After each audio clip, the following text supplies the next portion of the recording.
was your source material for the wall painting? It's a very good question. What's my source material for this? When you think of the Orthodox Church, most people think of Greece or Russia. But Britain was Orthodox the first 1,000 years before the schism. So I wanted to do something that was related to Britain. So in this particular case, I made the image up, but it was inspired by particularly what's called the Bury St Edmund Gospel. It's a scripture written in Bury St Edmunds in about 1150, I think, illuminated manuscript. So I drew ideas from that, because I wanted it to be something that our Cypriot and Russian brethren could identify. Yeah, that's an icon. But also British people, because actually that looks a bit Romanesque. So this is from the Romanesque period.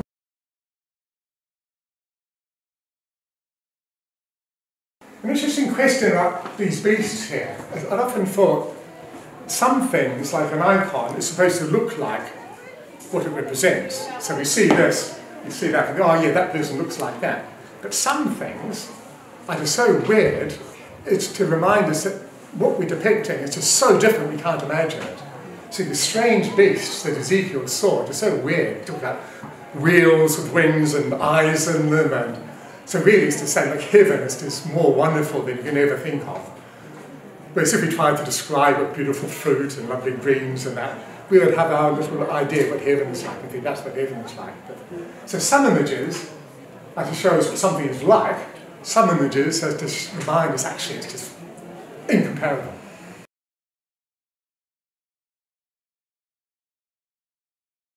You notice these funny shadows here on the wall.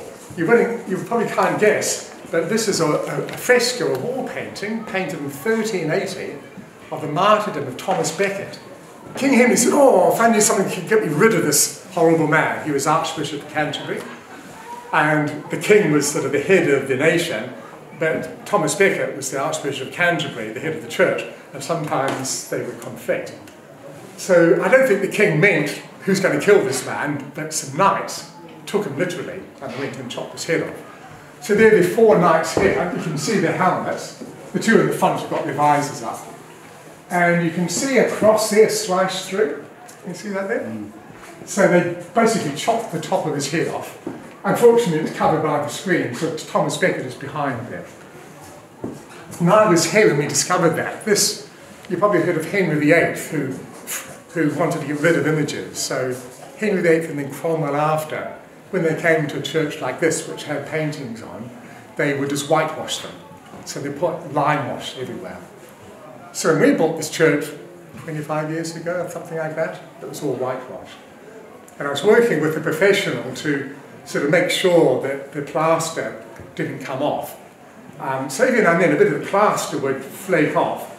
And we knew that all this stuff was here, but we didn't know there was any figurative stuff. So when I was working up here with Anna, we noticed some strange designs. I think these little dots here. I thought, oh, that's strange. There are no dots elsewhere.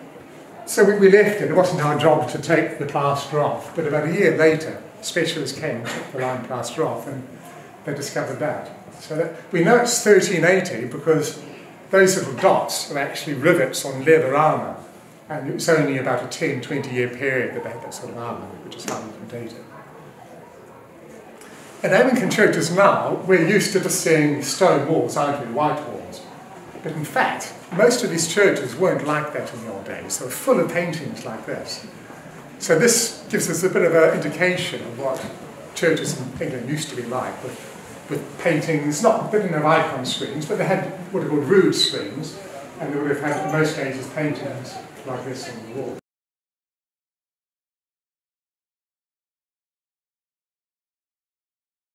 Is that how you come through the Romans? The Romans, that's right, yes. So the Romans conquered Britain. In fact, the oldest existing house church in the world is in Britain. It was a Roman villa, and there were 2 rooms that were converted for Christian use. We know because there are paintings, probably the families that all got red hair, adult, male and female and children, and their hands are raised in what's called the orange position. But there's what's called the high road, it's like a P with an X, which is a Christian symbol, like the first 2 letters of the word Christ in Greek. So this was like a private chapel in a Roman villa, and that's the oldest extant house church in the world. Where is it? That's Dayton. Where is it? It's Lummingston, yeah. In the south of England? Yeah.